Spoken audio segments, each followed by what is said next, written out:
Hi, I'm Ron Matson, and welcome to Learn the Bible in 24 Hours with Dr. Chuck Missler. Chuck will be taking you through some interesting oversights of the Bible and showing you some amazing facts. For more information on how you can join this group, click here.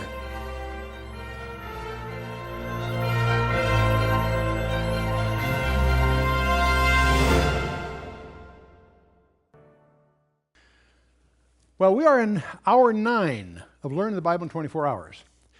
And every time I use that title, I'm almost embarrassed. That's an audacious title. You can't learn the whole Bible in 24 hours in one sense, and yet in one sense you can.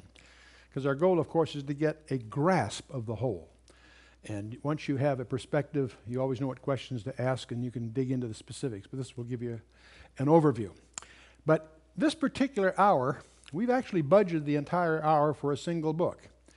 It's understandable we use several sessions for Genesis and several for Revelation because they're sort of the bookends that tie it all together. But in general, we go through and take groups of books. But there's, on a couple of occasions in our study, we're going to single out a book to go a little bit deeper because it's so pivotal. And the book of Daniel is one of those books.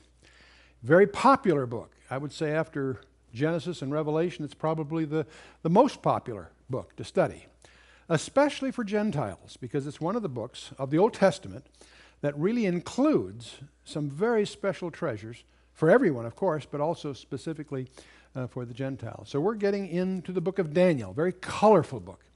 And I have to say candidly, one of my favorite books because there is a verse in this book that caused me, even as a teenager, to be blown away and really discover the reality of who Jesus is.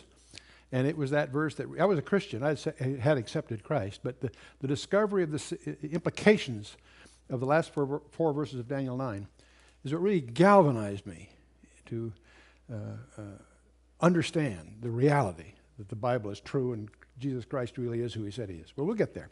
So the book of Daniel is 12 chapters in 2 halves. The first 6 are historical. That's why we're using it right here in the historical sequence we're doing. The first 6 chapters are really a history, very colorful history, very interesting anecdotes that take place. The last 6 chapters are like appendices at the end of the book of the visions that he saw, summaries of a number of very, very important visions. And it'll be important to understand that it's not in chronological order. The first 6 chapters are chronological, but chapters 7, 8, and 9 occur within the other chapters, if you follow me. So we'll make that clear as we go. But anyway, Book of Daniel, first 6 historical, the second 6 some really treasures of prophecies. So the historical narratives. The first chapter is the deportation. Daniel is a teenager and he's deported as a slave when Babylon conquers Israel. And the second chapter will be a dream that the king of Babylon has that Daniel interprets, and that leads him to a key position. His rivals contrive against his 3 friends and himself in chapter 3, the famous fiery furnace thing. And chapter 4 will surprise you. It's a chapter written by a Gentile king. Nebuchadnezzar himself writes chapter 4 personally. Chapter 5 is the fall of the world capital, Babylon. Very colorful chapter. And very significant for us today because the future of Babylon is very, very critical for any biblically oriented person. And then chapter 6 is the lion's den, which strangely enough I will call the Revolt of the Magi. Most people have no idea who the Magi are at Christmas, but we'll get into that a little bit. As we look at the panorama of history that we've been exploring, we're after the monarchy. We've just been through the monarchy. The monarchy ended with Babylon conquering Jerusalem.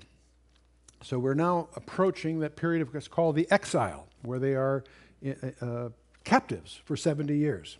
And so, in fact, Babylon conquers. Nebuchadnezzar is the bright young general of the king Nebuchadnezzar, and he's a very successful general, and he's set siege to Jerusalem. And that starts a period of time called the captivity, the Babylonian captivity. And he takes captives, sets up a vassal king to be subservient to him, takes hostages. Daniel and his 3 friends are among those hostages. And Jerusalem then goes and rebels after some years. And Nebuchadnezzar has to set up a second siege. And he replaces that king with his nephew, Zephaniah. And again, they are still captives to Babylon.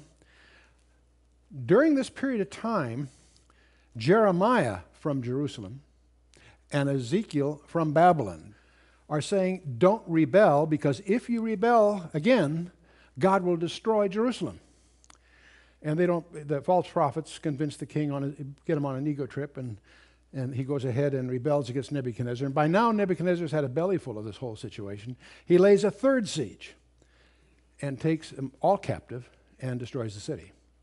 So there are 2 periods of time in the Bible that were predicted to be 70 years. One is called the Servitude of the Nation. And it starts, of course, with the first siege, when they were made vassals of Babylon. And it goes for exactly 70 years.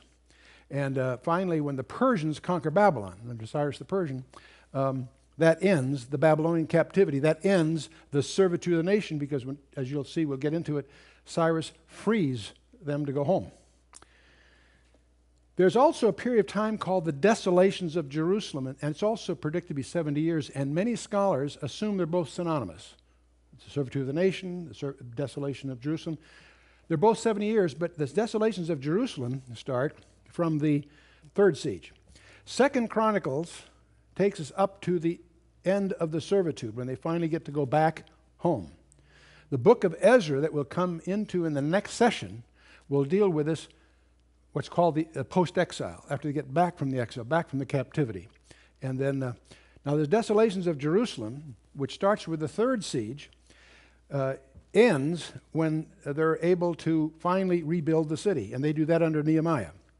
And Nehemiah, by then, is a cupbearer to the king. It's in charge of the area, Persian king.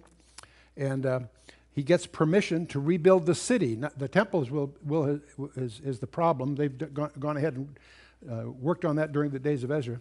Nehemiah comes along and gets the authority to rebuild the city. The Decree of Artaxerxes will turn out to be very important to us as we get into this. And that triggers a very, very provocative prophecy in the book of Daniel that we'll be looking at. But it's important to understand that the servitude of the nation starts from the first siege, is 7 years to the day, until Cyrus releases them. The Desolations of Jerusalem, the destruction of Jerusalem, was from the third siege. So they're both 70 years to the day, but they're not coterminous. The desolations start with the third siege, and they end with a very particular decree by a Persian king that we'll get into. The Book of Esther, which actually in your Bible comes after the book of Nehemiah, we'll take in the next hour. We'll take Ezra, Nehemiah, and the Book of Esther, and try to put that in perspective. During this whole period of Babylon, we have Daniel as a prophet. Ezekiel's also a prophet. Daniel gets deported in the first siege. Ezekiel gets deported in the second siege. Also, after the Babylonian captivity is over, during the days of Ezra, we have the prophet Haggai, also preaching in parallel to the issues that emerge in Ezra. And in Nehemiah, we have Zechariah and Malachi. With Malachi closing, of course, the period that either the Old Testament. So that's a broad view. Little background to understand what's going on. Nineveh ruled the world in the Assyrian Empire until 612 BC, when it finally falls to an alliance of both the Babylonians and the Medes. It's only a few years later that Pharaoh Necho of Egypt is now emerging as the dominant player, because he leads an army against the remnants of the Assyrian Empire. During that time, by the way, is when Josiah fights Pharaoh Necho to try to get the Ark of the Covenant back, and gets killed. Pharaoh Necho, most people don't realize, is Ethiopian, not Egyptian.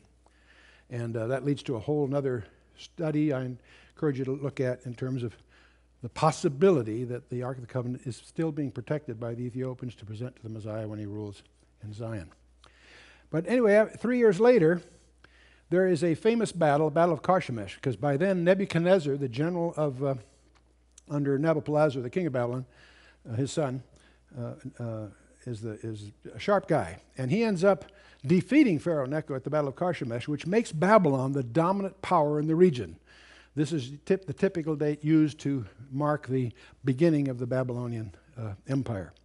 And so that's the background. Now, on his way home, Nebuchadnezzar lays siege to Jerusalem for an additional trophy. During that siege, he discovers that his father has died. He's now the king of Babylon. He succeeds at the siege, sets up a vassal king, takes Daniel and his 3 friends, among others, as hostages to be educated. They're teenagers to be educated at court at Babylon to serve in the court of the king of Babylon. And so Daniel, by the way, is the most authenticated book in the Bible. Many people have problems with Daniel. There's more archaeological and documentary evidence of Daniel than any other book in the Bible. It has been authenticated by none other than Jesus Christ himself. And we'll look at that before the studies are over. So if you believe in Jesus Christ, you have no problem about the authenticity or the reliability of the book of Daniel. If you don't believe in Jesus Christ, you got bigger problems than the authenticity of Daniel. But his 3 friends are deported as teenagers in the first of the 3 sieges by Nebuchadnezzar. And in chapter 1, they commit themselves to refrain from the diets and practices of the Babylonians, and they want to stay faithful to the way they've been taught, despite the fact that they are in an enforced pagan environment. It's a very interesting thing to study because our children are in an enforced pagan environment. And it's interesting to see the contrast and the faithfulness of these young men. And one is named Hananiah, that's his Jewish name, but all 3 are given Babylonian names. And due to this popular song about this, everybody knows the Babylonian names, Shadrach, Meshach, and Abednego. Well, Shadrach's name was Hananiah, which means illumined by the sun god, is what it means. They're given Babylonian names in the Babylonians' attempt to get them assimilated into their culture. And Mishael is called Meshach, who is like the moon god, is what it roughly means in Aramaic. Azariah, his name was Abednego. So the Shadrach, Meshach, and Abednego are the Babylonian names. Hananiah, Mishael, and Azariah are their Hebrew names. It's interesting that there has been discovered a clay prism in Babylon. It's presently in the Istanbul Museum, which mentions these 3 guys: Hananuru, the chief of the royal merchants, a variation of Hananiah, and Mishael Merodach. Merodach was one of the gods they worshipped, and Ardinabu. Many people believe that these are the pronunciations are very corrupted because of our clumsy attempts to transliterate from one language to another. Transliterate is different than translation. Transliterate means you try to render it roughly the way it's pronounced. And you'll see some strange ones. But anyway, this is regarded as authenticating the 3. But anyway, so here we have this young king who's just taken over from his father. His father passed away. This young general is now the king. And he inherits the staff advisors, these cronies that advised his father. And he can't tell whether they're really any good or not. So he's defeated the Pharaoh Necho, so he's taking over the throne on his father's death. But these staff advisors, he doesn't know whether they're any good or not. One night, Nebuchadnezzar has a very troubling dream, and he uses the dream as an opportunity. On the one hand, he's troubled. He wants to know what it means. But he also uses it as an opportunity to see if these guys really have any unique skills. So he insists that they interpret it, but he won't tell them what the dream is. And they're upset about that because if he'll tell them what the dream is, they'll contrive some kind of explanation. But he won't do that. In fact, he believes they're stalling for time. They're not giving an answer one. So off with your heads. In other words, he knew how to reduce head count when it wasn't being productive. So he's really using this as a test, and of course he puts out the word. Now, what obviously happens, when you read chapter 2, Daniel is in the job category that's been wiped out. Everybody in that job description was to be killed. And when Daniel gets the word, when the word comes down, that's what's going to happen. He goes to a supervisor, Arioch. He says, "Give us a chance at it, and we have a God that'll help us," and so forth. And so Arioch,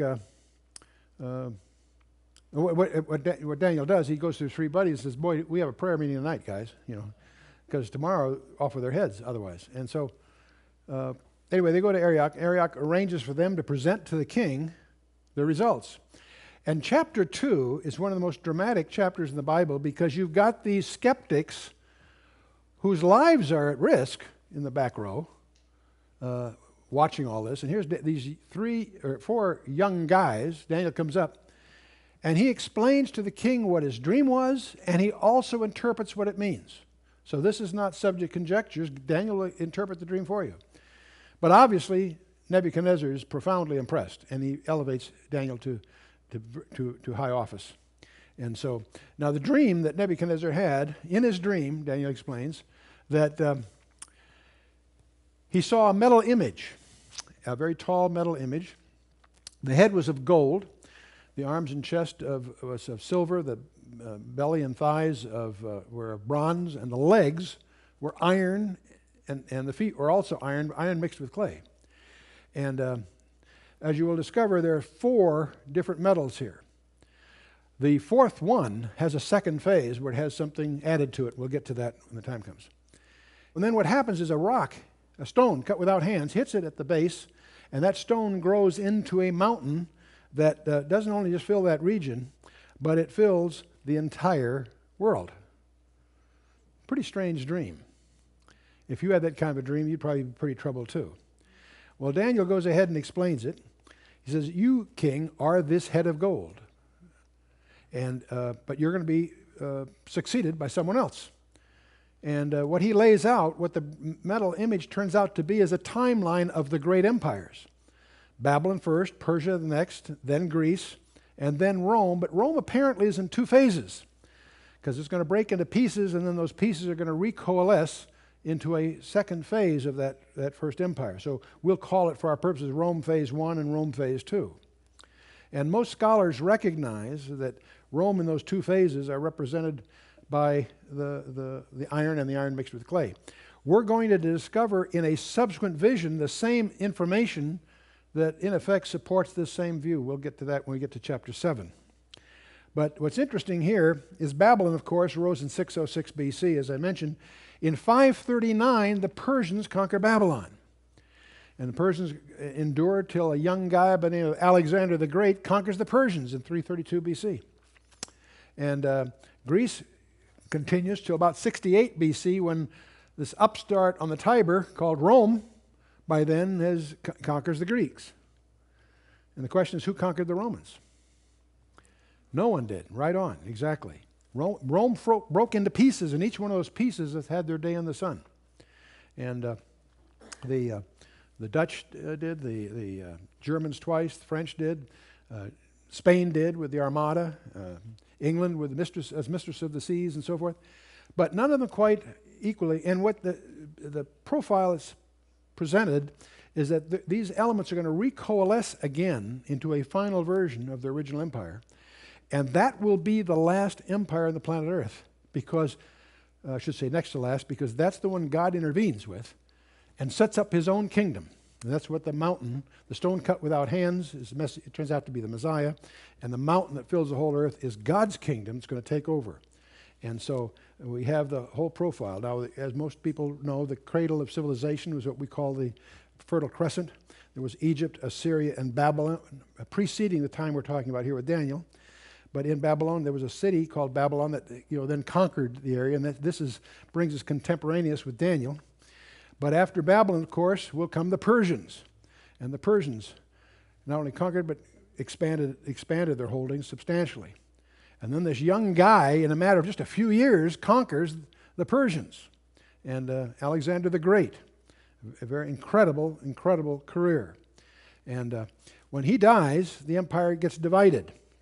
4 of his generals divided up. Cassandra takes the far west, Lysimachus takes that part that we think of as Anatolia or Turkey, and Seleucus takes the east and Ptolemy the south. The 2 strongest of the 4 are Ptolemy and Seleucus. They're the primary players, and the dynasties, a half a dozen of their dynasties on both sides, fight with each other. And what's caught right in the middle is, guess who? Israel. Now, many people talk about the period between the Old Testament and the New Testament as the silent years. And that's true in a sense, and yet it betrays a lack of understanding of the book of Daniel. Because in Daniel chapter 11, the history from the Old Testament through the New Testament is written down in advance in chapter 11. And we'll discover the so-called silent years are detailed in advance in Daniel 11. Interesting book. And of course, the Roman Empire succeeds all of this and grows to be a well-known period of our history. What most people don't realize, many of us that study the Bible or study these things, when we think of the Roman Empire, we think of Western Europe. What we fail to keep aware of is that that empire broke into two legs because it got too big to administer. So Diocletian divided it into two legs. And the western leg, Western Europe, breaks apart, falls apart in 476 AD and following. The eastern leg outlasts the western leg by 1,000 years. So much so that we give it a different label. We call it the Byzantine Empire. But it's really just the eastern leg of the old Roman Empire. Anyway, so we have a period of the times of the Gentiles. This is a phrase we find in the book of Luke, because what Nebuchadnezzar begins, and it will continue until the Antichrist, is the dominion of the planet Earth under Gentile leadership. The Antichrist, this coming world leader, I'll tend to call him, ends this peculiar period of time that are known in the Scripture as the times of the Gentiles. Now it's interesting that from Daniel chapter 2 through Daniel chapter 7, the focus of the book is on the Gentile world. And the language of the text changes. The book of Daniel is in Hebrew up to beginning of chapter 2, and after chapter 7, it's in Hebrew, like most of the Bible. But from 2 to 7, it's in Aramaic, which was the Gentile language of the period. And because that's the focus of it. And Daniel's prophecies are a very rare glimpse of the Gentile world. In general, the Bible always talks about both past history and future history or prophecy through the lens of Israel. But we have a gift here, a very unusual gift, because Daniel's prophecies are going to focus on the Gentile world. It's an exception in the Bible. As I say, most of it's different, but from Daniel 2 through Daniel 7, the focus, the center of interest, is the Gentile dominion. And he writes all this down in advance. And now the times of the Gentiles, don't be confused by that phrase, because there's some other similar phrases that are not quite the same thing. The times of the Gentiles began with Nebuchadnezzar, and they'll end with this coming world leader, who will be displaced, of course, by the Lord Jesus Christ setting up his kingdom, the line of the tribe of Judah, the root of David. Now, it's frustrating to have to go through Daniel so quickly because Daniel 2 itself is so dramatic, but we'll keep moving here. As you can imagine, these guys that got upstaged by Daniel and his three friends are looking for an opportunity for revenge. And we get to Daniel chapter 3, and these guys apparently have fanned Nebuchadnezzar's ego, so he issues a very unusual order. He's on an ego trip. So first of all, as part of this ego trip, he builds an image. I assume the image is probably very similar to the one he saw in his dream, except in this case, it's all gold. There's no silver, bronze, it's all gold. In other words, this is sort of his bid for immortality, I suspect. And he orders, when certain music is played, that everyone is to bow down and worship his image. And anyone that doesn't is going to get killed. Now, I suspect he was prompted to do this by Daniel's rivals, because these rivals knew that these faithful Hebrew young men would refuse to do that. And that was their way of getting them executed. And so that's exactly what happens. Nebuchadnezzar puts out the word, and these three friends of Daniel's fail to bow down. So he orders them into the fiery furnace. In fact, he's so infuriated. He gives them a second chance. If you bow down, everything will be fine. And the three young men tell him, our God is able to save us. And if he isn't, up yours, O king. This is really their attitude. So he's so teed off, he orders the furnace turned up 7 times its usual heat. In fact, so much so the guards involved get consumed doing it. But in any case, they throw these 3 young men in there. But then Nebuchadnezzar goes to look, and he's shocked because he discovers they're not. He says, didn't we throw 3 guys in there? There's 4 in there. And it's one of those strange appearances of the Old Testament of apparently the Son of God being with them, with the other 3. So there's a visitor with them. So he orders them brought out, and the only thing that's been burned on them are the bindings. They're unharmed. And so Now, this is a very, very famous event, of course, and the fiery furnace event. But many scholars notice something else. So often in the Bible, you'll find a narrative, an actual event that happened, detailed, but it also tends to model or foreshadow something larger in the future. We call that a foreshadowing. It's called a type. There's a typological conjecture here. And the typological conjecture would suggest that this image, we know from Book of Revelation there's going to be a final world leader. And he's going to have an image that he's going to force people to worship. Those that don't worship will be put to death. So we think, gee, there's a foreshadowing here. And the fact that it's 6 cubits wide and 60 cubits high is suggestive. The 666 is even hinted at here. Well, and that may have some, and fire is often used in the Scripture as an idiom of judgment. But if that's the case, the question that gets surfaced here is, where was Daniel? Where was Daniel? Because he's missing. But many people don't notice in chapter 3 this very familiar story, but Daniel's not among them. And so there's 3 possibilities. One possibility is Daniel must have yielded to the king's challenge. He must have bowed to this image. How many think so? Absolutely not. Absolutely, you're right. The other thing is maybe somehow Daniel was exempted from the accusation by his enemies. Somehow I don't think that's true either. The third possibility is the reasonable conjecture, and that's that Daniel was removed from the situation somehow.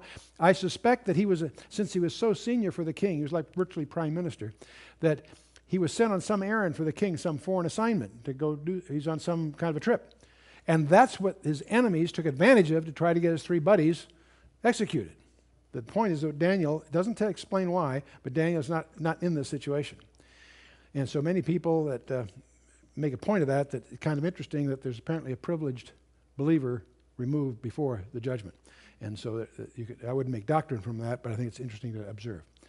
Well, chapter 4 is a surprising chapter because Nebuchadnezzar writes the chapter himself. He writes it and has it posted throughout the entire world that he controls. He ends up having a second dream in which there was a great tree that was hewn down. I'll give you a brief version of it. It was cut down after 7 years. And Daniel interprets the dream to him. That the dream, he's the guy. And Nebuchadnezzar's on the ramparts of Babylon and taking pride. Look what I have done. He's on a big ego trip. And that's exactly what the dream was anticipating. Because of pride, he would have a 7 years in the penalty box, so to speak. And a year later, he's again on this parapet bragging about what a great king he thinks he is. And he's stricken with a mental derangement, a form of lycanthropy, where he is literally eating grass. And according to the Hebrew records, a Talmud I think it is, Daniel was his nurse during those 7 years. At the end of the 7 years, he's cured of that, but he also recognizes and acknowledges that it was a fulfillment of the dream that he had himself a year earlier. And so he writes the chapter. He recovers and he publishes his personal testimony throughout the entire world.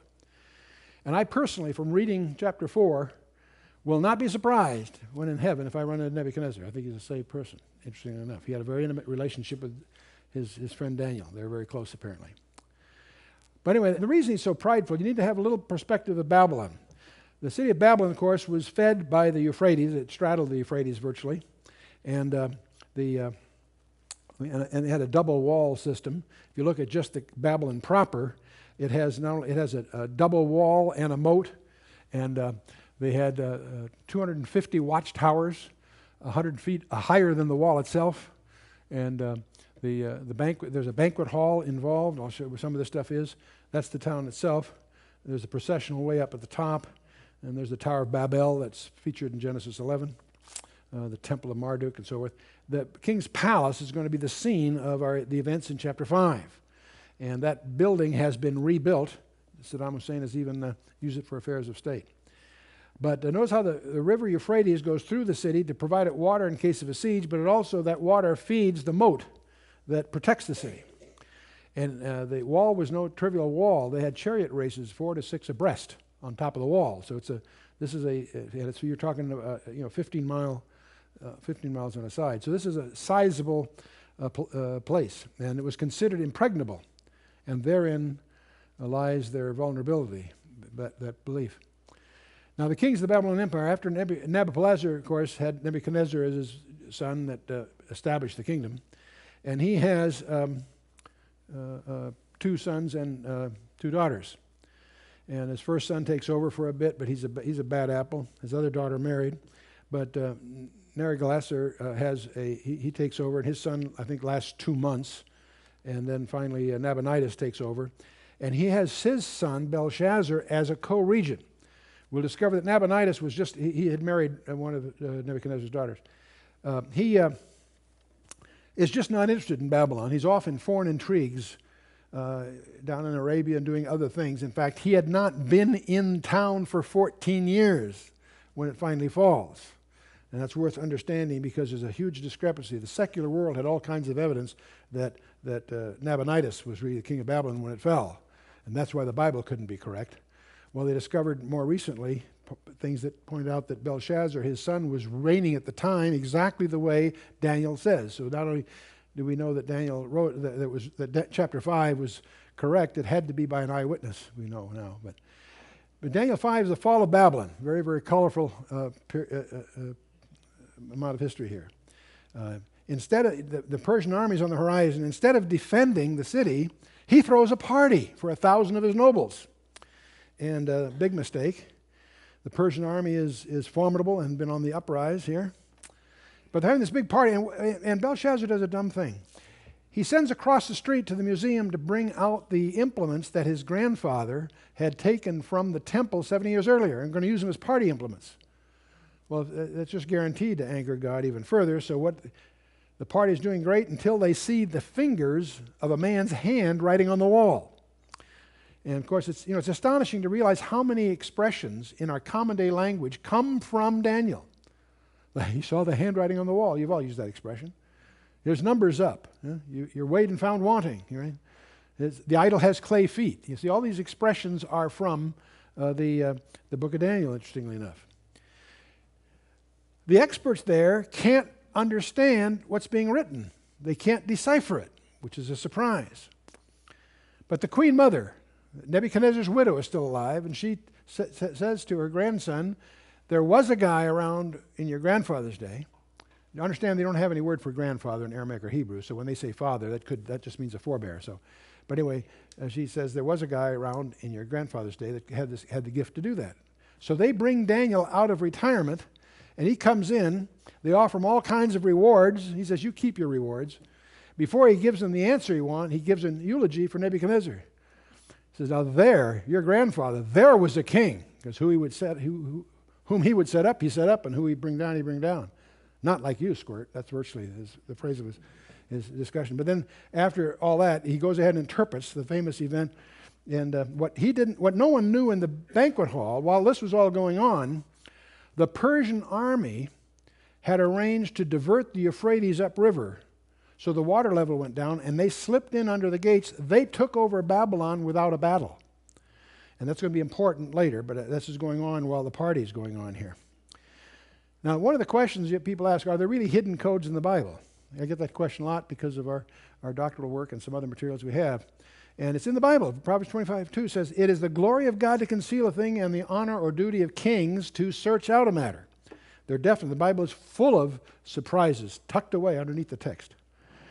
There's a form of Hebrew encryption that's well known to anybody that's been a student of cryptography.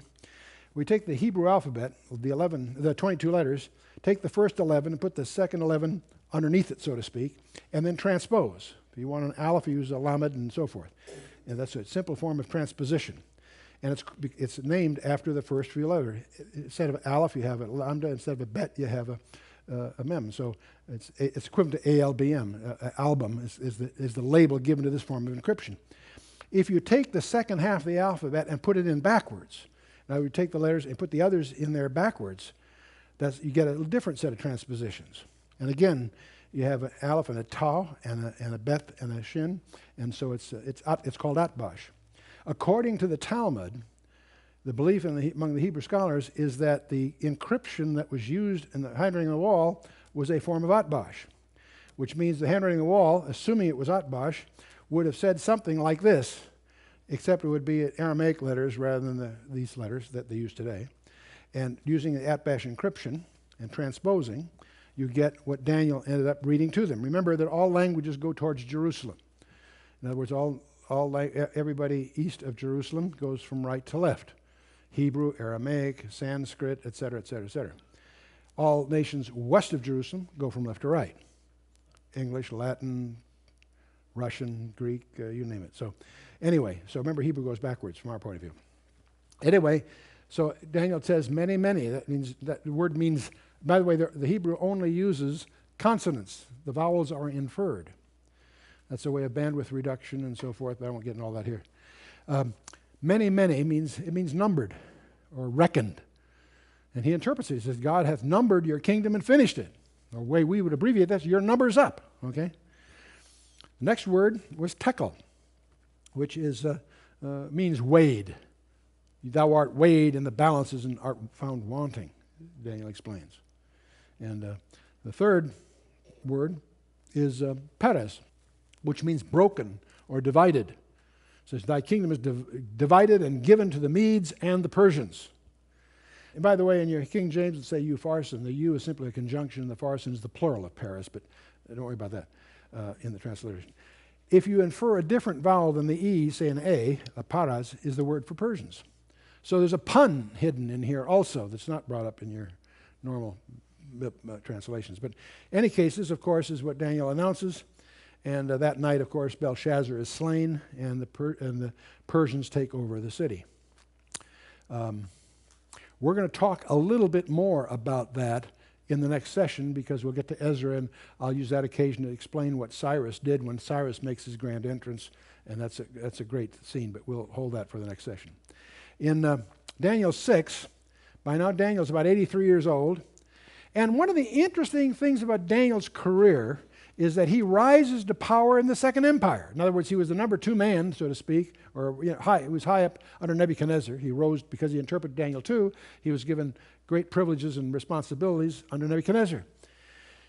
When the Persians take over the Babylonians, he again rises to power. He's the number 3 ruler in the kingdom, and very prominent, even though he's 83. And in fact, he is appointed a Rab Mag, the chief of the Magi. You need to understand the Magi for lots of reasons. The Magi were a hereditary priesthood that had the power to appoint the king. In other words, they were a priestly sect. It was religious, and yet it was also administrative. That's where we get the word magistrate from that word, Magi. And but they were hereditary. They were Medes. In the combined empire, the Medes and the Persians, the Medes had that particular role. Daniel is appointed the Rab Mag, the head of that priesthood. Now, how do you think it went over for these Medes to be now reporting to a Jew?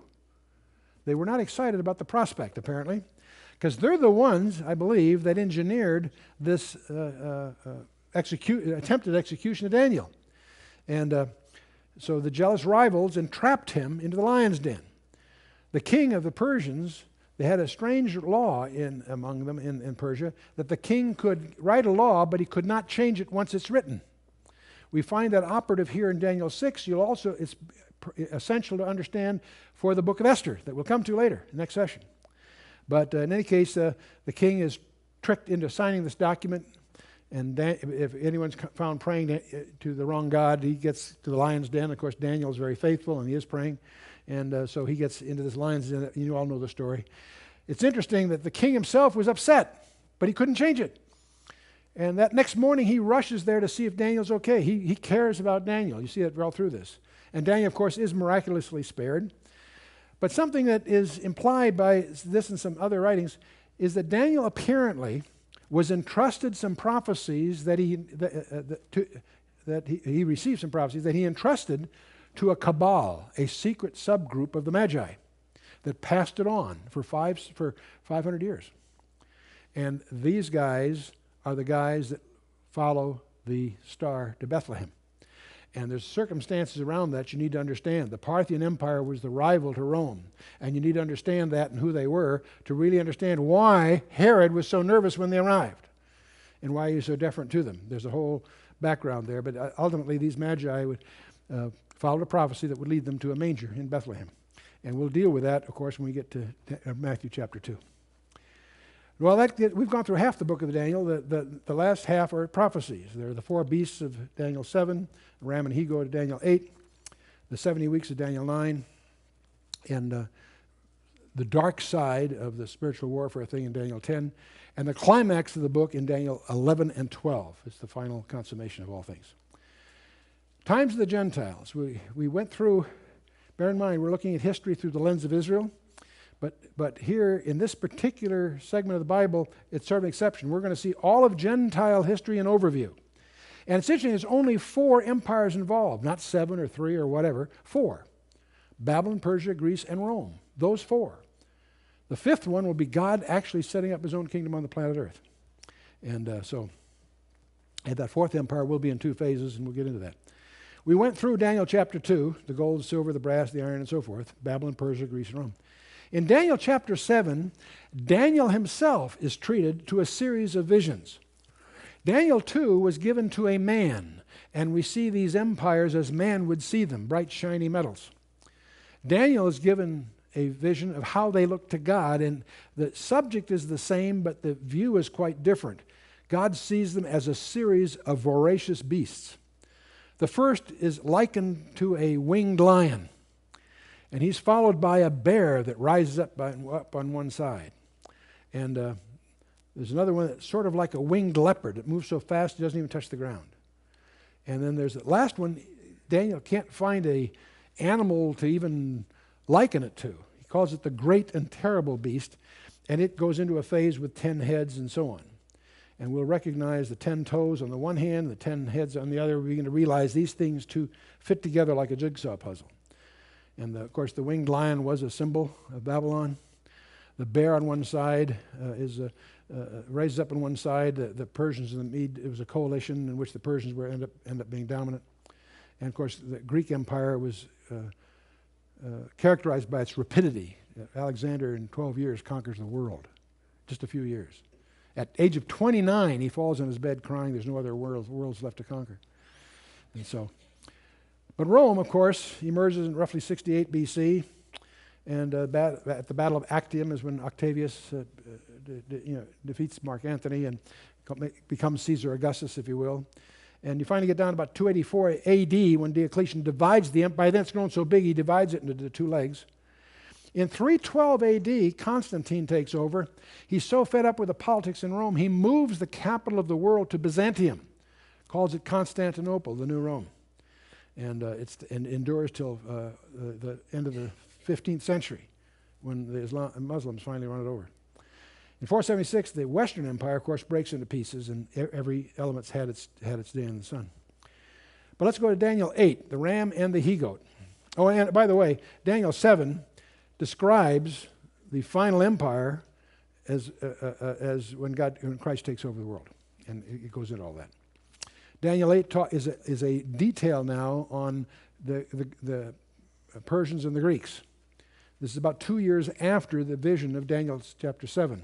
It's about 12 years before Daniel chapter 5 when Babylon falls, just to give you a rough feeling where this fits in chronologically. And the ram is defeated by the goat. There's a rapid goat coming from the west. It's clearly, it's a very vivid description of Alexander's conquest of the Persians. And this notable horn, namely Alexander himself, is killed, and 4 generals divide up the empire. And there's a little horn that has a key role at the end. That's going to be important later. And Daniel interprets this for us. A leader from the west, obviously Alexander the Great, will subdue the Medo-Persian Empire. Alexander the Great crosses the Hellespont with 35,000 troops, and he's fighting a powerful army in the hundreds of thousands. And he, in a series of 3 battles, wins, takes them on. He was a genius, an incredible general, and he would be out there leading his troops. And he turned several of those battles from defeat to victory by his personal involvement. Absolutely legendary series of events that are well documented, and there's obviously a lot of popular movies coming out about it and so forth. And so the one-horned goat was the symbol of the ancient Macedonians. In Aries, the ram is the symbol of Persia. Capricorn, the symbol of Greece. And in May 334, he crossed the Hellespont with 35,000 troops and first defeated the Persians at the Granicus River. And then a year later, he finds himself at the Battle of Issus and wins that one. And the final big one was Gaugamela, October 331 BC, which establishes the Greek Empire as the dominant guys of the block here. When Alexander dies shortly thereafter, he makes Babylon his capital. He finally dies. By the way, he conquers all the way to India. And Cassander takes the western part. The four generals divided up. Lysimachus takes Thrace, Bithynia, and most of Asia Minor. Asia Minor being what we think of as Turkey. Ptolemy takes the south, Egypt, Cyrene, and part of Arabia. And Seleucus takes the east, Syria, and lands to the east, all the way to India, but much of that's hard to hang on to. And in this era, Seleucus, there's going to be a guy arise we're going to talk about more in the next session, Antiochus Epiphanes. He's a particular leader. He's not very important from a secular point of view. He's extremely important from a biblical point of view, and we'll get into that. But I want to focus very specifically on what's the most astonishing passage in the entire Bible. It's the one that impacted my life as a teenager and has never ceased to. In those days, the materials that I was treated to by some friends were very rare, and it was an unusual situation. Today, the materials we're dealing with are readily available in any competent book source. So you can check this all out. It's absolutely astonishing. Daniel chapter 9. A little bit of background as we go into this, you want to understand the history of the English Bible a little bit. The original Hebrew is sometimes called by scholars the Vorlage, but in 285 BC, before Christ, it was translated into Greek. In those days, Greek was being enforced as a language worldwide because of the influence of Alexander and his successors. If you were Jewish, you probably didn't know Hebrew except for ceremonial purposes, much as a Catholic knows Latin. It wasn't a common language to you. If you were Greek, if you were a Jew that was living in that world, you spoke Greek, you had a desire to have your scriptures in your natural language, Greek. Well, under Ptolemy Philadelphus in Alexandria, the primary literary capital of the world in that time, he funded the translation of the Old Testament, the Hebrew Tanakh, what we call the Old Testament, into Greek. It took 15 years. And we call the result of that work the Septuagint. It involved 70 scholars, some say 72 scholars, the best they could find to do the translation. And so they call that translation the Septuagint, fancy word for 70. It's usually abbreviated in Roman numeral 70, LXX. But the point is, we have that work product. The Old Testament, as it existed 3 centuries before the ministry period of the New Testament, it's in our hands. Daniel was in black and white. I want to emphasize that because you can set aside who wrote what book when, doesn't matter. It was in black and white 3 centuries before the gospel period. In fact, it's the Septuagint that becomes the Christian's Bible. Most of the quotes in the New Testament that are taken from the Old Testament are from the Greek Old Testament, not the Hebrew. So it's the Septuagint they're quoting from, interestingly enough. And so I want you to be conscious of the fact that we got 300-year anticipation of the New Testament here. Now, when 4 disciples come to Jesus for confidential briefing on his second coming, he gives them a 2-chapter answer in Matthew. It's also recounted in Mark 13 and Luke 21. And in that, Jesus identifies the key event of end-time prophecy. He points them to the passage we're going to look at. He says to the disciples, when ye therefore shall see, he first of all lists a bunch of things that are not signs. This, that, and the other thing will happen, but the end is not yet. But then he gets to verse 15 of Matthew 24. When ye therefore shall see the abomination of desolation spoken of by Daniel the prophet, stand in the holy place, whoso readeth, let him understand. Then let them which be in Judea flee into the mountains, and you split now. He goes on for several verses to explain that. We'll look at that later. But how many of you read that on the screen? Have you seen that passage? I did a dirty trick on you. Because if you read that, there's a part of this is written to you. It says, whoso readeth, let him understand. We're going to discover this gets a little technical, but it's clearly the intent of Jesus Christ that his reader understand what he's pointing to here. You with me? And we'll talk about the abomination of desolation later, but I want you to notice this is spoken of by Daniel the prophet. Jesus Christ authenticates Daniel that he was a prophet, and he specifically points to the verses we're going to be looking at as the key to the end times. And so let's just take a look at this. Daniel 9 is the chapter with the interrupted prayer. And first 19 verses. He's reading from the book of Jeremiah, and he's reading where Jeremiah predicts that the captivity would be for 70 years. And he knows that the 70 years are almost over. So what does Daniel do about it? He goes to prayer. See, we're supposed to do the same thing. Most of when we get excited about the end time, boy, Jesus coming soon, what do we do about it? What we're supposed to do is pray for it. That's what's in the Lord's Prayer. Thy kingdom come. That's a prayer. Prayer is God's way of enlisting you in what he's doing. Well, that's exactly, Daniel sets that example, and he goes in this prayer, and it's frustrating that we can't take the time to get into the prayer, but even in the English translation, as you read it, by the time you get to verse 18 and 19, you can feel Daniel tremble. As you read it, you'll see the frequency of the verbs start picking up. You can just feel he's getting into a frenzy, and his prayer is interrupted by the arrival of a most unusual visitor. Gabriel comes to see him. We have two archangels that are super angels that have names, and we know their job descriptions, Michael and Gabriel. Michael is always a military commander on behalf of Israel. Gabriel is always an annunciator, always announcing something having to do with the Messiah, whether it's to Daniel here or to Mary and Luke, whichever. So Gabriel visits from verse 20 to 23, and he gives Daniel 4 verses that turn out to be the most astonishing verses in the Bible. They're known as the 70 weeks of Daniel, from verse 24 through the end of the chapter, verse 27, 4 verses. 70 weeks of Daniel. Now there's 70 shibuim. I'll come back to that in a minute. The first of the 4 verses is the scope. The second of the 4 verses is 69 weeks. Then we encounter an interval, and then the 70th week. Now this sounds pretty simple, but it's very important to understand that verse 25 encompasses 69 of the total weeks. Verse 27 encompasses the last final missing week. Verse 26 talks about things after verse 25, but before verse 27. Thus we infer the weeks are not contiguous. There's a gap, there's an interval. So once you understand that, it all flows and makes sense. The first of the 4 is verse 24, the scope. 77s are determined upon thy people, upon thy holy city. 70 shibuim is what 77s is what it's really saying. If I told you I've got to leave, I'll be back in a decade, when would you expect me? 10 years, exactly. See, I didn't say years, I just said a decade. In Hebrew, they have a week of days. We're obviously familiar with that. There's a week of weeks. That's what Shavuot is all about.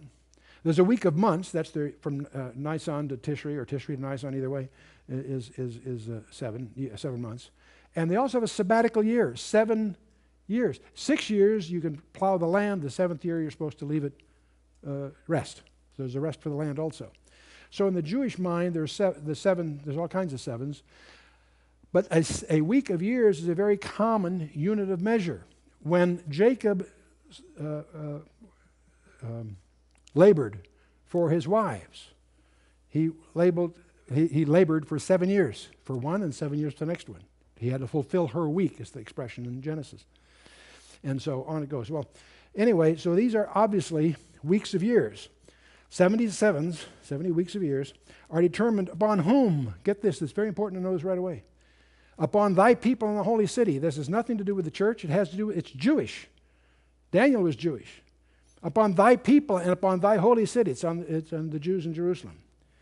It says 77s are determined, or reckoned, upon thy people and upon the holy city, to do 6 things. To finish the transgression, to make an end of sins, to make reconciliation for iniquity, to bring in everlasting righteousness, to seal up vision and the prophecy, and to anoint the most holy place. Now, we could spend some time going through each one of these, but it's pretty obvious that at least as a group, they are not complete yet. Have we made an end of sins? Not so you'd notice. Have we finished transgressing? Pick up the daily paper anytime. Have we brought in everlasting righteousness? And so on. So the point is, when this happens, when the 77s are completed, that's all she wrote. There's a real sense of completion here. You with me? So it isn't complete yet. So the next verse, verse 25, deals with 69 of those weeks, and this is the one I want to focus on. Know therefore, Gabriel says to Daniel, know therefore and understand that from the going forth of the commandment to restore and to build Jerusalem, Daniel is in Babylon. Jerusalem is in rubble a couple hundred miles to the west. But he knows that Jerusalem is, the captivity is about over. It has a destiny to be rebuilt. Gabriel drops in and says, by the way, know therefore and understand that from the going forth of the commandment to restore and to build Jerusalem, unto the Mashiach Nagid, the Messiah the King, shall be 7 weeks and 62 weeks, and the street shall be built again, and the wall, even in troubled times. Now I want you to notice, from unto. There are milestones. The trigger, the beginning, is a commandment to restore and to build Jerusalem. Don't confuse that with the temple. The city is in view here, and I'll prove that to you in a minute. Unto the Mashiach Nagid. The word Nagid is first used of Saul. It's Messiah the King. Shall be 7 plus 62, 62. And notice the Holy Spirit adds something here. The street shall be built again, and the wall, even in troubled times. Why did the Holy Spirit put that in there? So you wouldn't get confused, because it will be preceded by some decrees to rebuild the temple. The issue here is not the temple, it's the city of Jerusalem. The 77 are determined upon thy people and the holy city, right? Okay. Now, so we have a mathematical prophecy. From the commandment to restore and build Jerusalem unto the Messiah the King shall be 69 weeks. It turns out we're indebted to Sir Robert Anderson, the head of Scotland Yard, his landmark study of 1894, where he recognized that in the Bible, for God's own reasons, he deals in 360-day years. He does that in Genesis, he does that in Revelation. And there's a whole thing behind that we can get into. We do it when you study Joshua and the orbits of Mars and all that business, but I won't get into that here. We know that the biblical usage is 360-day years, and we're indebted to Sir Robert Anderson for unraveling this whole thing by recognizing that particular thing. So 69 times 7 times 360 turns out to be 173,880 days. And you don't have to remember that number. We'll get to that in a minute. But they say there's, some of your Bible studies say there are 4 decrees to rebuild Jerusalem. Cyrus in 537, Darius, Artaxerxes, 458, another one by Artaxerxes in 445. And these are all referred to in your Bible, by the way. But in verse 25, it spoke of Rehob, the street, and the wall, or the moat. And those are Hebrew words. They have nothing to do with the temple, they have to do with the city. It turns out that it's the city, not the temple, that's in view in Daniel's prophecy. So these first 3 are having to do with the temple, not with the city. We're interested in the one by Artaxerxes Longimanus in 445 BC. So we know where that decree is. We know that from records that was on our calendar would be March 14th to 445 BC. The problem is, okay, great, when did Jesus allow himself to be presented as a king? Several times in the gospel period. They tried to take him as a king, and he says, mine hour is not yet come. He slips away. In John 6 and some other places. Then one day, Jesus does something very bizarre. He not only permits it, he arranges it. To deliberately fulfill Zechariah 9:9. In Zechariah, the prophet said, rejoice greatly, O daughter of Zion. Shout, O daughter of Jerusalem. Behold, thy king cometh unto thee. He is just and having salvation, lowly, riding upon an ass. In fact, a colt, the foal of an ass. Thy king cometh unto thee. How will be recognized? Riding this donkey. And of course, we recognize that right away, that as we look in Luke 19, when he's riding the donkey from Bethany up over the Mount of Olives, down through the Kedron Valley, Jerusalem. And as he does so, they lay down their palm branches and the coats, and they sing Psalm 118. In Luke 19, verse 38, it says, they are singing, blessed be the King that cometh in the name of the Lord, peace in heaven, glory in the highest. How many of you have heard the thing, this is the day the Lord hath made, we shall rejoice and be glad in it? Sure, we've all heard that, and we apply it to any day, and that's okay, but that's not what it's about. That's Psalm 118, verse 26. The reason is, it's talking about the day the Messiah presents himself. They're singing this song under these conditions.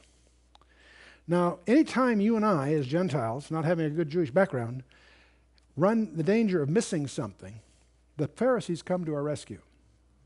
Anytime they get unglued, pay attention. The Holy Spirit's trying to tell us something. Because in the next verse, it says, some of the Pharisees from among the multitude said unto him, that is the Messiah, said, Master, rebuke thy disciples. What are they upset about? because they recognize that by singing this psalm under these conditions, they're declaring him the Mashiach Nagid. And they assume he certainly doesn't want them to blaspheme. You get the picture? You see why they're upset? They're declaring this guy the Messiah. The next verse, Jesus responds to them very tactfully. He answered and said to them, I tell you that if these should hold their peace, the stones would immediately cry out. And I'm one of these cynics. I wish they would have shut up for a minute to see if that is just a figure of speech. And I always tell our people when we're on a tour, we go almost every year, we go to Israel, and like most tour groups, we will be up on the Mount of Olives because there's a great picture outlook over Jerusalem, over the Kidron Valley. And the next stop is usually to Gethsemane, which is the base of the Mount of Olives. The buses will drop you up there for your pictures, but then let you walk down that road to Gethsemane, which is usually your next stop for a devotional before going on wherever. We'll always tell the group before they get off the bus, take your pictures, but then you have an opportunity to get the best bargain in Israel. As you walk down that road to Gethsemane, pick up a couple of stones, put it in your pocket. And when you get home, mount them on a piece of wood for your den or your desk at the office or wherever, and as a trophy. And when somebody is visiting, says, "What's that?" You say, "That's one of the stones that didn't cry out." And you got to explain Daniel 9. You get into Luke 19, and they brought it up. The chronology of Christ's ministry should understand. Ministry began in the fall of 28 A.D. How do we know that? Tiberius was appointed in 14 A.D. That means, Augustus died in August 19th of 14 A.D. And we know from Luke 3, verse 1, that it was within the 15th year of Tiberius. To be in the 15th year, there's 14 behind him, so that's year 28 on reckoning. You follow me? And we know that the crucifixion occurred incident to the fourth Passover, which would have been April 6th of 32 AD. And Sir Robert Anderson obviously nails all this down. There are other chronologies held by good scholars, but most of them are contrived in order to support a Friday crucifixion. And there's a lot of reasons. There's about at least 3 reasons from the Scripture that he could not have been crucified on Friday. I won't get into all that here. We'll get into that later. But so the point is, we know the trigger, the terminus ad quo as they call it, the decree of Artaxerxes Longimanus, March 14th of 445 BC. And we know the triumphal entry was on April 6th of 32 AD. What's interesting about this is the Septuagint translation of the Old Testament occurs roughly a third of the way there between the two. And in other words, 300 years earlier, the translation is in black and white. So this is not contrived by some rabbis. This was in black and white before it happened. Well, from 445 BC to 32 AD is 173,740 days if you go through the arithmetic. From March 14th to April 6th, another 24 days. And if you go through the leap year calculations, there's another 116 days to deal with. It turns out that adds up to, guess what? 173,880 days. What was Gabriel's margin of error? 5 centuries in advance, he predicts the exact day that Jesus Christ presents himself as the Mashiach Nagid to Jerusalem. When you think that through, that is staggering proof of just who Jesus Christ is. He is the Messiah of Israel. If you want a Messiah of Israel, it has to be somebody that was killed before this date and conforms to all the other specifications. The crucifixion of Christ was not a tragedy, it was an achievement, fulfilling specifications that were laid down as early as Eden and following. But it's not through. In Luke 19, Jesus, as he's coming up over the hill on the donkey, when he's come near, it says he beheld the city, and what did he do? He wept over it. And notice what he says carefully. Wept over it, saying, if thou hadst known, even thou, at least in this thy day, the things which belong to thy peace, but now they're hidden from thine eyes. He expected them to know this day. And because they didn't know it, they are now blinded. Forever no. Paul will tell us they're blinded only until Romans 11:25, till the fullness of the Gentiles be come in. This thy day, but now they're hidden from thine eyes. But then he goes on, he says, but for the days shall come upon thee, that thine enemies shall cast a trench about thee, and compass thee round, and keep thee in on every side, and shall lay thee even with the ground, and thy children within thee, and they shall not leave in thee one stone upon another. And indeed, the Roman legions, the 5th, 10th, 12th, and 15th Roman legions, 38 years later, it's very interesting that when Israel failed to take charge of the land at Kadesh Barnea, They were destined to wander in the land for 38 years. We say 40 in round figures, but it was 38 years. It's interesting that because they didn't recognize their Messiah, 38 years later, the Roman legions lay siege, slaughter over 1 million inhabitants, men, women, and children. Another 500,000 died due to the pestilence that followed. Why was Jerusalem destroyed in 70 AD? One of the biggest milestones in the Jewish calendar. Why was Jerusalem destroyed in 70 AD? There are a lot of good answers to that. Let's look at Jesus' answer, the rest of that verse. Because thou knewest not the time of thy visitation. You know, that's chilling.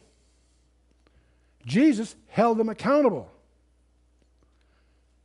I personally believe he'll hold us accountable too. We've had a lot more light than they did, and I think he holds us accountable too. They knew it's not the time of visitation. The next verse talks about the interval. After 62 weeks shall the Mashiach be cut off, karat. But not for himself, and the people of the prince that shall come shall destroy the city and the sanctuary. And the end thereof shall be with a flood, and unto the end of the war desolations are determined. Karat, to be executed for a capital crime. The Messiah is going to be killed. Yes, it says so in the Old Testament. Daniel says so in several places. Daniel 9:26, Isaiah 53, Psalm 22, etc.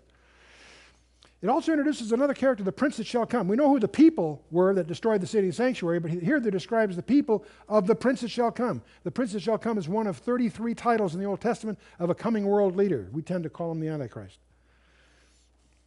Who are the people of the prince that come? The Romans. That's why we think the prince is a Roman. That doesn't mean he's from Western Europe. We have other evidence to indicate that he's an Assyrian from the Roman Empire as it's extended in the old days. So we have this interval during which the crucifixion takes place. It takes place 4 days after the event of the donkey. Temple is destroyed. More than 38 years, we've got 2,000 that we've experienced before the 70th, this last final week.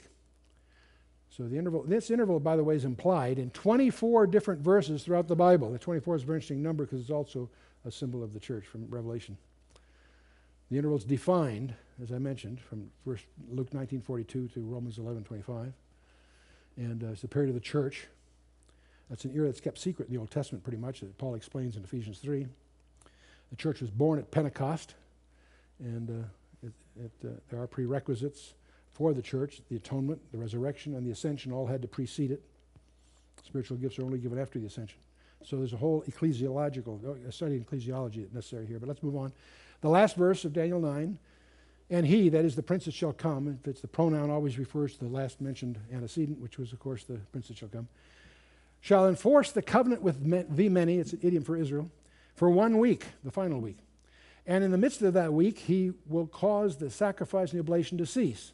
That causes to infer that somehow the covenant that he's enforcing allowed them to indulge in their sacrifice and oblations. So we know the temple's standing by the time you get to the middle of the week.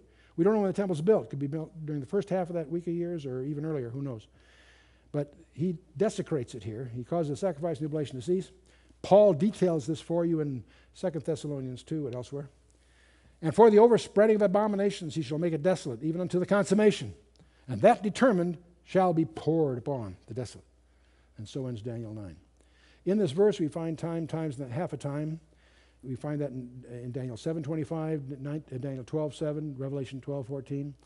So the half weeks are called 3.5 years some places, 42 months other places, 1,260 days. The Holy Spirit's done everything. It's the most documented period of time in the Old Testament and the most documented period of time in the New Testament. This strange 2 half weeks of years. And so, in fact, every detail in the Scriptures by design. When you get to John 10, right in the middle of John 10, the Jesus is giving us the Good Shepherd discourse. But right in the middle, it says it was Jerusalem at the Feast of Dedication, and it was winter. And if you're a normal human being, you go on and read on. But if you've been to one of my Bible studies, you're no longer a normal, well-adjusted human being. You know that everything is there deliberately. Why did the Holy Spirit want you to know that it was Jerusalem, the Feast of Dedication, and it was winter? Well, what dedication could that be? Solomon's temple was dedicated in the fall, according to 1 Kings 8. The second temple, Zerubbabel's temple, was dedicated in the spring, according to Ezra 6.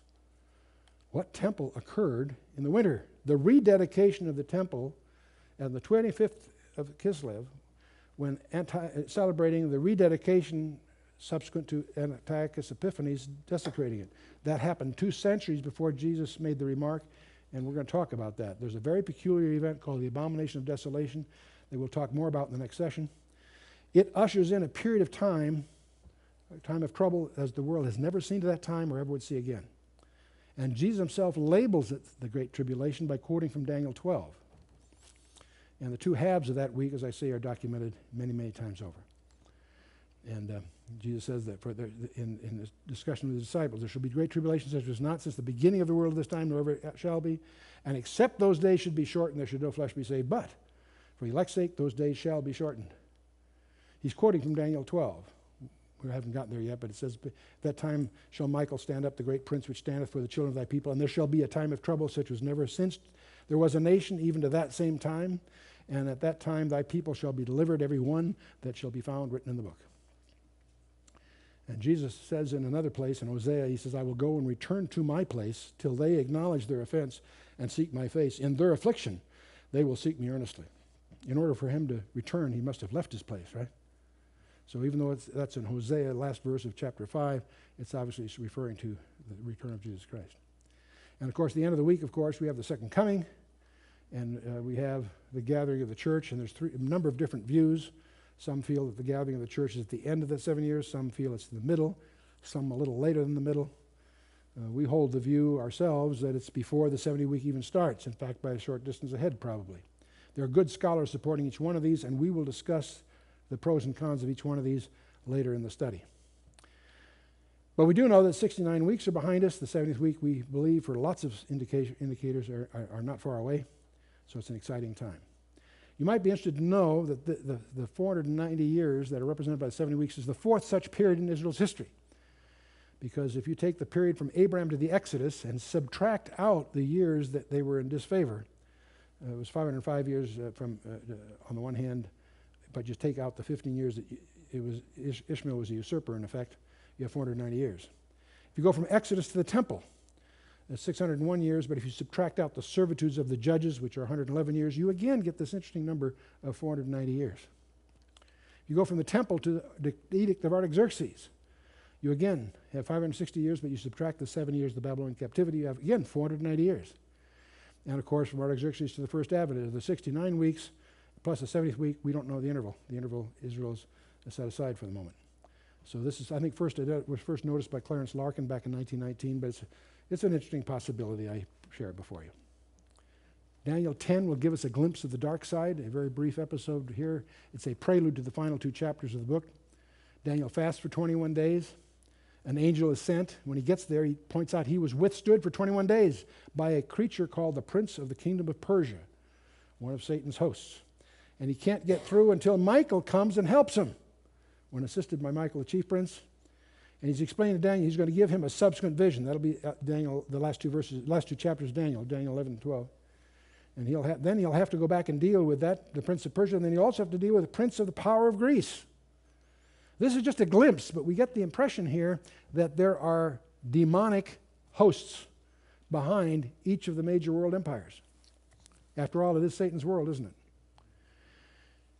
But you can't help, it doesn't say this, but you can't help but wonder, is there a linkage between Daniel's fast and his ability to get through? Daniel fasted for 21 days. He was sent when Daniel started, and he gets through after the 21 days to give him these visions that are coming. You sort of wonder, what would have happened if Daniel had stopped his fast after 19 days? Is there a link between them? We don't know. It's suggested, isn't it? Of course, anyway, the empire gets divided in chapter 11, and we have the detail, as I mentioned to you before, of the period between the testaments. And I won't take you through these, but there's a half a dozen Ptolemaic dynasties that fight with half a dozen Antiochus dynasties, and they're so deep, the first verses 5 through 35 are so detailed that the experts have had to try to say that Daniel must have been late dated. And it was in Ptolemy Philadelphus, by the way, that the Septuagint was translated and so on. But so the detailed profiles there, and it also includes the last few verses give us a detailed background on this coming world leader, which we'll be taking up in a subsequent session. But the Bible has over 8,000 predictive verses on almost 2,000 predictions on over 700 different matters, according to one categorization by J. Parton Baines in Encyclopedia of Biblical Prophecy. In other words, the Bible is largely prophetic. And as we look around the world today, we see major themes in Israel, Jerusalem, the temple, Babylon, Russia, the rise of China, the emergence of a European superstate. And while all this is going on, a tide towards ecumenical religion. Let's all get together. A global government tide on the horizon. And of course, the rise of the occult.